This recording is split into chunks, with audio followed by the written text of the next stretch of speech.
buenas noches. En Es la Hora de Opinar entendemos los desafíos que para todos implica la pandemia global del coronavirus. Nuestra prioridad es cuidar de la salud y la seguridad de nuestros colaboradores, invitados y personal de producción. Es por eso que hoy comenzamos a implementar una serie de cambios. Los colaboradores e invitados transmitirán por vía remota sus participaciones.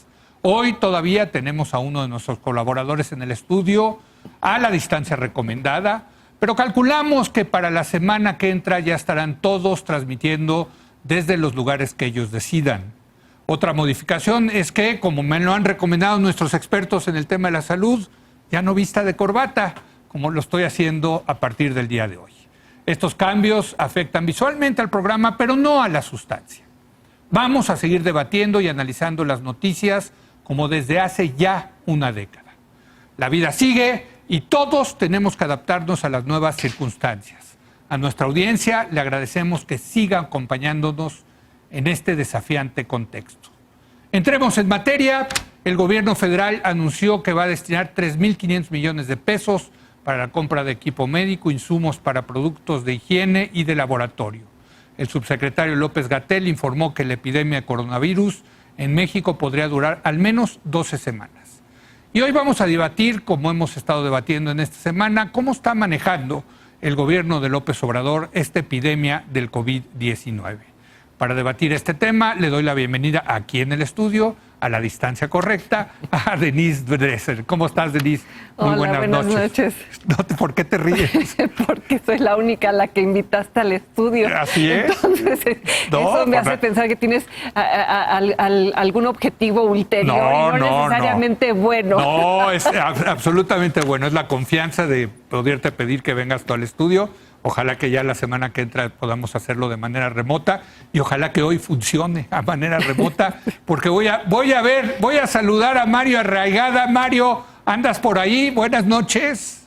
Hola, Leo, buenas noches. Hola, Denise. Ahí está. ¿Me escuchan bien? Y abajo de él está Pablo Magluf aquí. ¿Cómo estás, Pablo? Muy buenas noches. Buenas noches. Bueno, Bien, soy un poco de eco, pero lo vamos a ir afinando. Al final del día lo que importa es la sustancia. Y vamos a empezar contigo, Denise. ¿Cómo ves la reacción del gobierno mexicano hasta ahora? Me parece irresponsable, me parece tardía, me parece poco contundente ante lo que se está viviendo en el exterior, las experiencias internacionales que ya deberían estarnos enseñando lecciones. Y por usar un término que usó mi colega Sergio Aguayo, me parece bipolar, porque por un lado sí vemos un esfuerzo por parte de los técnicos, los científicos, Hugo López-Gatell, tratando de sobrellevar las cosas de mejor manera con explicaciones en las mañaneras y en las tardes, que de alguna manera empatan con algunas cosas que se están haciendo en el ámbito internacional. Pero por otro lado vemos a un presidente que desdice lo que sus técnicos están recomendando. Y esa bipolaridad es, creo que alarmante o produce una sensación de enorme desasosiego e incluso desconfianza en la población. Tenemos un presidente que va todavía de beso en beso, de abrazo en abrazo, de fonda en fonda, como si no hubiera escuchado una sola de las precauciones que le ha dado el subsecretario de Salud. Y creo que las epidemias revelan verdades subyacentes sobre las sociedades que impactan y sobre los individuos que afectan, y el COVID-19 está revelando a Andrés Manuel López Obrador como un hombre que piensa que es inmune a un fenómeno global y que esa inmunidad deriva ya sea de su fuerza moral, de las estampitas religiosas que lo protegen, y creo que vemos una ausencia de liderazgo. Él está muy lejos hoy y la prensa internacional incluso se ha burlado de él, lejos de una Angela Merkel que hoy da un muy duro. pero claro y contundente discurso llamando a la unión, pero reconociendo la gravedad del problema, diciendo que desde la Segunda Guerra Mundial nunca se ha vivido un reto tan grande en Alemania.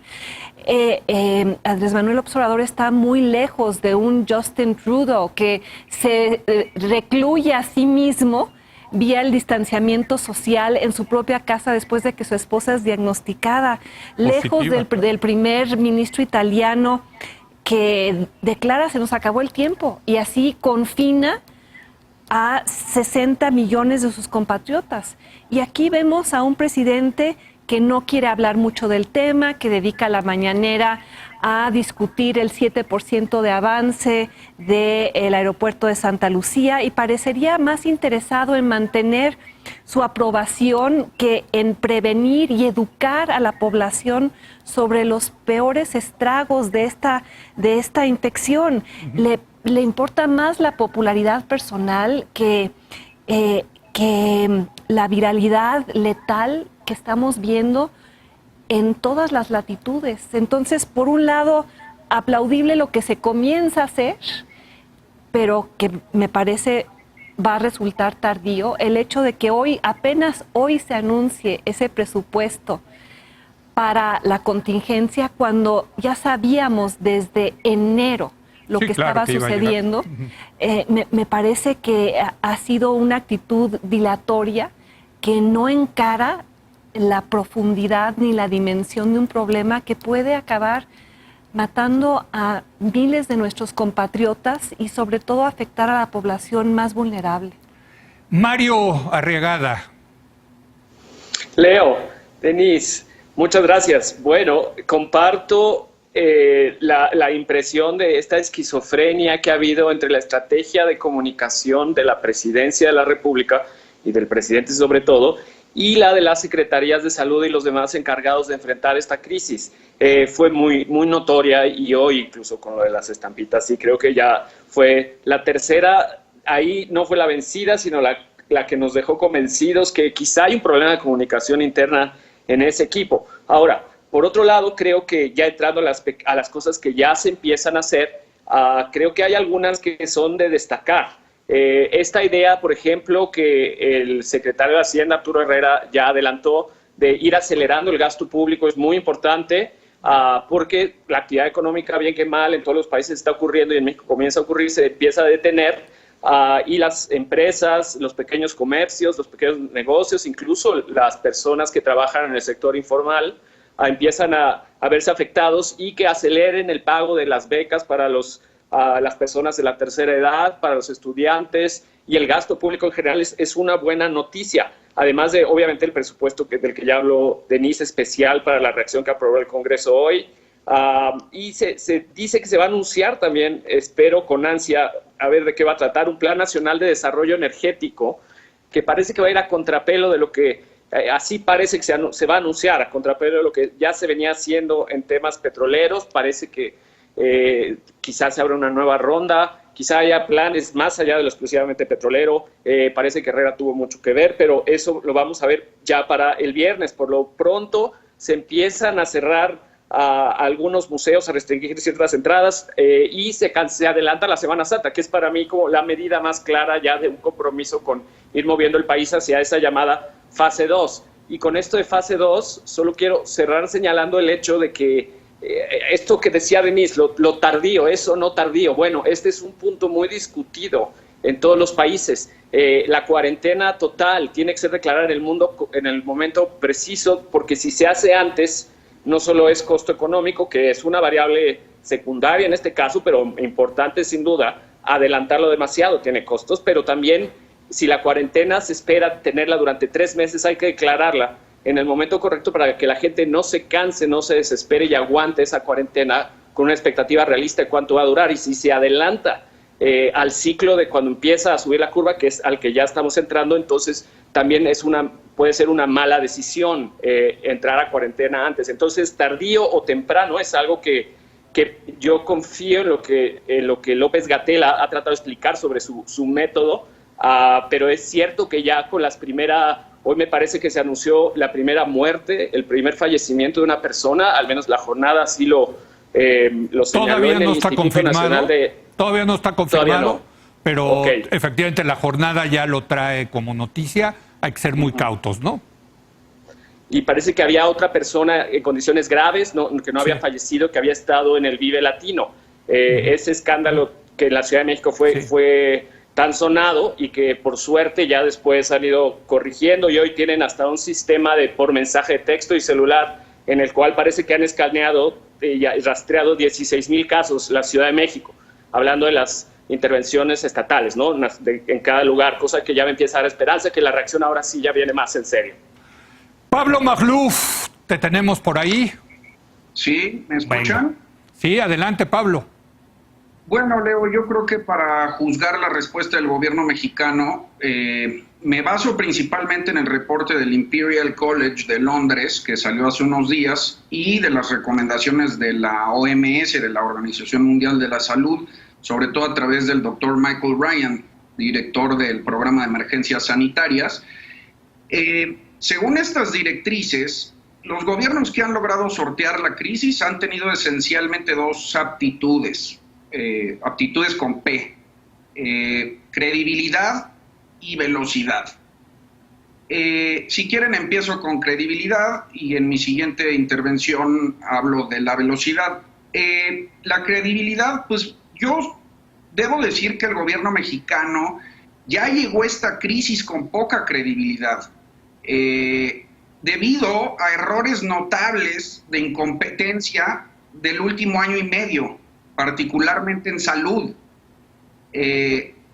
Entonces, a partir del serio desmantelamiento del sistema de salud por la austeridad republicana, de la escasez y desabasto de medicinas, del suministro de medicinas contaminadas, pues el gobierno ya llegó a la crisis con una credibilidad muy menor, y no solo en salud, prácticamente en todos los ámbitos desde que inició este gobierno ha mostrado una gran falta de pericia, desde salud y energía hasta seguridad y economía.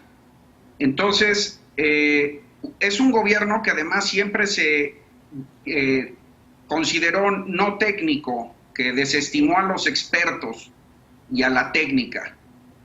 Entonces, no solo es normal, sino justificado que la opinión pública tenga suspicacia y desconfianza.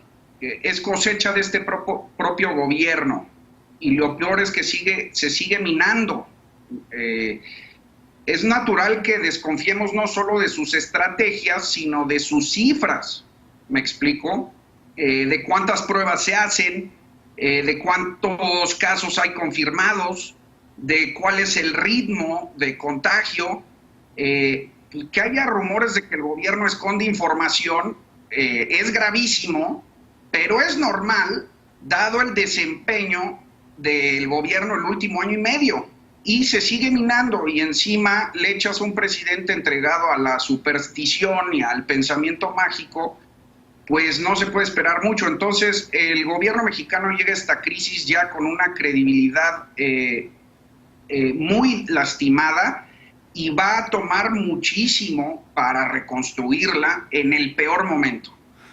Denise, el presidente Trump de Estados Unidos de alguna manera comenzó de manera igual, negando la importancia, utilizando su discurso nacionalista, que iba a ser diferente, etcétera.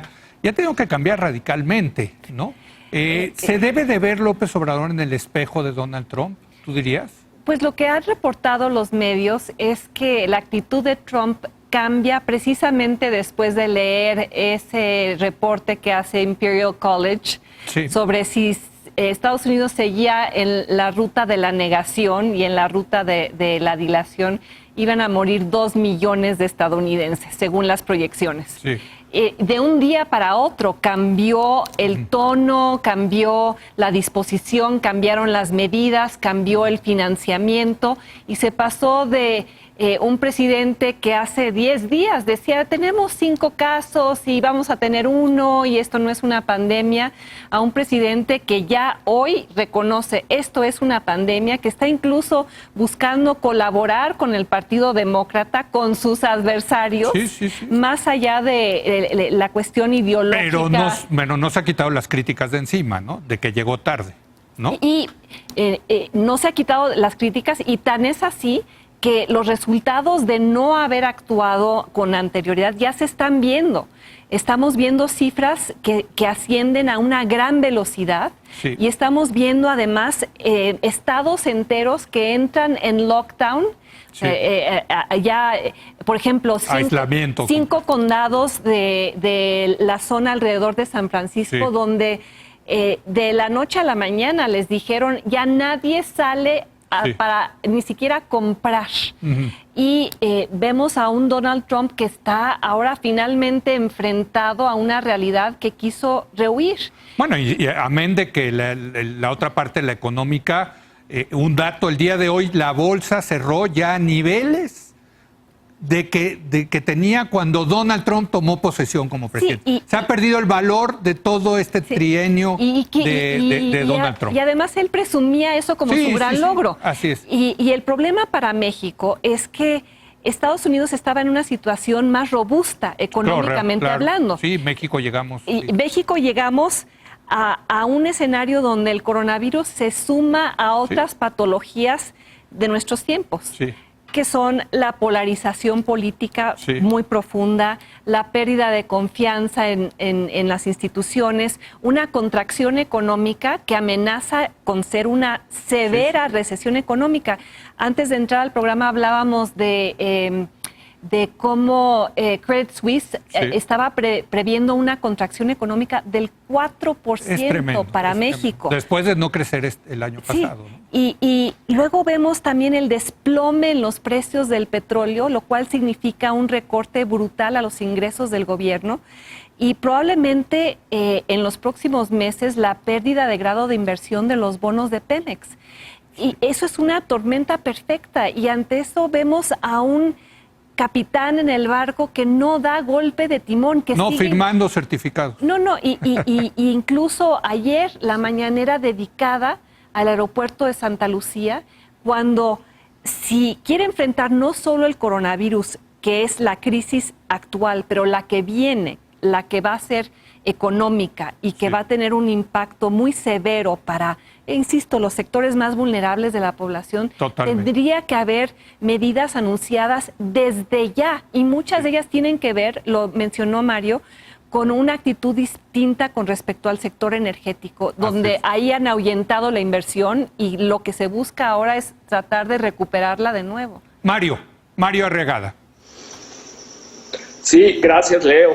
Le atinan a un punto fundamental, que es el lado económico. Voy a estar muy interesado en oír lo que tiene que decir Viridiana más tarde, pero creo que se pueden ir adelantando algunas cosas al menos. Primero es, pues el reto es enorme y los recursos son escasos. Obviamente desde el lado de salud pública y el gasto necesario para a un momento en que sí la curva nos llegara a rebasar en la capacidad de atención el número de camas. En México es 1.4, Chile y Colombia tienen más camas, China tiene 3 veces las camas, Italia el doble que México. Entonces realmente son recursos muy escasos que va a tener que suplementarse con algún fondo especial que parece que los diputados aprobaron, pero no sé si vaya a ser suficiente en casos de el mayor y el alentamiento económico en general. Yo no sé si ese reporte de Credit Suisse, porque no decía menos 4%, decía entre menos 0.7 y menos 0.4. Y ese es un rango muy amplio. Es tan amplio que no sé si debieron haberlo publicado así. Se me hace un poco hasta irresponsable tener rangos así de dramáticamente tan amplios. Pero sí es cierto que otros bancos y otros think tanks han sacado ya sus propias estimaciones y es más de menos 1%, ¿no? Entonces, no son buenas noticias de cualquier manera. Y creo también que es un experimento natural en todo el globo para las políticas públicas de estimulación del crecimiento económico y de gasto contracíclico. Eso va a ser fascinante ver cómo en distintos países con un mismo problema, con distintas estrategias de política pública, ver cómo salen del otro lado. vamos a ver resultados increíbles. Entonces, en ese sentido es fundamental que cada país planee de la mejor manera con diagnósticos muy certeros. Si quiere rescatar ciertas industrias, las hoteleras, las de los aviones, o más bien, aquí en México las armadoras ya van a dejar de producir automóviles entre 2 y 4 semanas, algunas de ellas ya lo anunciaron, o si más bien es un gasto directo a los bolsillos, lo que vale la pena, o quizá pagar la nómina de algunas compañías que empleen mucha gente y que estén bajo riesgo. ¿Cómo decidirlo? Es muy difícil. ¿Cómo justificarlo frente a la gente? Ese gasto extraordinario es también muy difícil, pero se ve que va a ser necesario. Yo creo que los equipos económicos tienen una oportunidad histórica. Es trágico el momento, pero también es una oportunidad para pensar el rol del Estado en ameliorar, en hacer menores estas crisis económicas tan inesperadas y tener un nuevo rol en el crecimiento económico del futuro. Cómo invertir en momentos como este va a ser crucial. Decías tú, Pablo Magluf, que tenías otra variable, una era la capacidad y otra era la velocidad. Una era la credibilidad. Y la credibilidad, otra es perdón. La velocidad, sí, es que el informe del Imperial College de Londres fue muy explícito. Los países que han logrado sortear la crisis y detener el contagio, Corea, Singapur, Japón, pues es porque actuaron con prontitud. Como decía el doctor Michael Ryan, que ya mencioné, la principal arma es la velocidad, porque el virus no se espera, te come. De modo que hay que aplicar las medidas más drásticas desde el día 1. En eso no estoy de acuerdo con Mario, de que hay que esperarse al momento correcto. En el fondo es una apuesta de Pascal. Si te preparas para el peor escenario y no pasa nada, pues qué bueno. Pero si no te preparaste, pues estás frito, ¿no? El gobierno mexicano tiene su estrategia de fases que no solo va contra el informe y ciertas recomendaciones de la OMS, sino contra, a mi juicio, toda racionalidad. Pues ahorita que estamos en la etapa 1, pide esperar a que lleguemos a la etapa 2 para aplicar medidas más drásticas. Es como si estuviéramos esperando al virus nosotros. Ahorita estamos como España hace 2 semanas, cuando parecía que no pasaba nada, y ve cómo está España hoy, ¿no? No sé si vieron qué dijo el director del Hospital de Santiago de Madrid, uno de los más importantes, lo cito textual: pecamos de exceso de confianza, nadie pensaba que esto podía adquirir las dimensiones que ha tomado. Entonces ustedes me dirán, yo creo que ya se tiene que considerar seriamente poner en marcha, como lo han dicho muchos expertos, legisladores, juristas, epidemiólogos, el Consejo de Salubridad General, que entiendo por fin se reunirá mañana. Para los amigos que nos escuchan, el Consejo de Salubridad General es un órgano que emite disposiciones obligatorias generales de salubridad a toda la República. Es una acción coordinada sin titubeos, ¿no? Yo creo que ha sido encomiable la respuesta de la sociedad civil, que otra vez le tomó la delantera al gobierno, como en los sismos de 85 y 2017. La sociedad no se ha esperado para ser diligente, pero la sociedad necesita su gobierno. No puede sola, necesita una acción coordinada desde el centro, y yo, por lo que he revisado, el Consejo de Salubridad General creo que es un instrumento que se tiene que poner en marcha ya. Pues bueno, nos queda muy poco tiempo, 30 segundos de conclusión para cada uno de ustedes. Denise, comencemos contigo. Creo que el gobierno necesita una estrategia de comunicación mucho más eficaz. No puede centrarse exclusivamente en Hugo López-Gatell o en el presidente, que actúa de manera contradictoria a lo que sus propias autoridades sanitarias están recomendando. Creo que Hugo López-Gatell es un muy buen técnico, pero me preocupa los momentos en los que cae en una ideologización que entonces lo hace poco útil frente a este escenario. Mario, 30 segundos, una conclusión. Sí, Leo, bueno, es un momento en el que todos tenemos un rol que jugar, el Estado, pero también los medios de comunicación, son muy importantes en mantener a la población informada, con información veraz, que no se hagan tantos teléfonos descompuestos como medio se han hecho, que sea prístina la cosa y que los pánicos estén controlados, o más bien que no haya, que las preocupaciones estén administradas y bien fundadas. También obviamente las empresas, todas aquellas que ya están siendo solidarias con sus trabajadores, no despidiendo gente, ayudando a que trabajen desde sus hogares, que se estén preparando a esas cosas, van a ser fundamentales para poder salir del otro lado con un rebote más rápido de crecimiento y no que nos tardemos años en recuperar lo perdido. El sector privado también tiene que ser solidario, el Estado, la sociedad civil, es una cosa de todos. También creo que la identidad de las personas que vayan trágicamente falleciendo tienen también que tener un cierto cuidado de no ser muy publicitadas para evitar el estigma en las comunidades, como ha ocurrido en España, en algunos lugares, donde marcaban casas, donde había gente enferma, sí, etcétera. Y para eso también tenemos un rol importantísimo. Y para no terminar con una nota muy triste, también recordar que en muchos de los países ya la curva está alentándose. Hoy me parece que fue el primer día en que China ya tuvo 0 casos nuevos el día de hoy. Entonces, esta lógica exponencial que al principio asustaba mucho parece que se está moderando. Digo, en México apenas estamos comenzando en esa trayectoria en la que puede que se dupliquen los casos de un día al otro. Pero en otros países, aunque con más recursos que el nuestro, han logrado ir conteniendo. Entonces, ir aprendiendo de todos esos países va a ser fundamental, sobre todo para nosotros con recursos un poco más limitados que ellos. Esa es la nota que hoy creo que es la que nos puede mantener un poquito más optimistas. Gracias, Mario. Pablo, gracias, Leo. 30 segundos.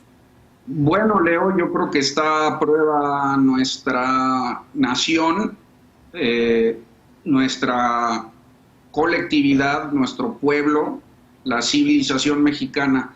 Las epidemias y las pandemias ponen a prueba la existencia de una comunidad, no solo por el virus per se, sino por todo lo que desata.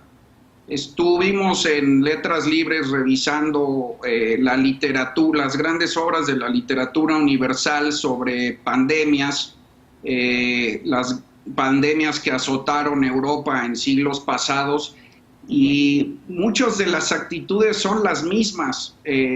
Afloran los peores emociones, pero también las mejores. Los peores instintos del ser humano, pero también las virtudes. Entonces, este es un llamado para la unión de todos los mexicanos, como lo hemos hecho antes en los sismos, para sobreponernos a la adversidad. Pues muchas gracias de vía remota a Mario Arraegada y a Pablo Magluf, a Denise, que vino aquí al estudio. Te agradezco mucho que hayas venido. Por supuesto. Y salió bien. Hay que felicitar también a Iván Zamudio, a nuestro productor. Salió bien. Vamos a ver. Exacto. Hay que darle.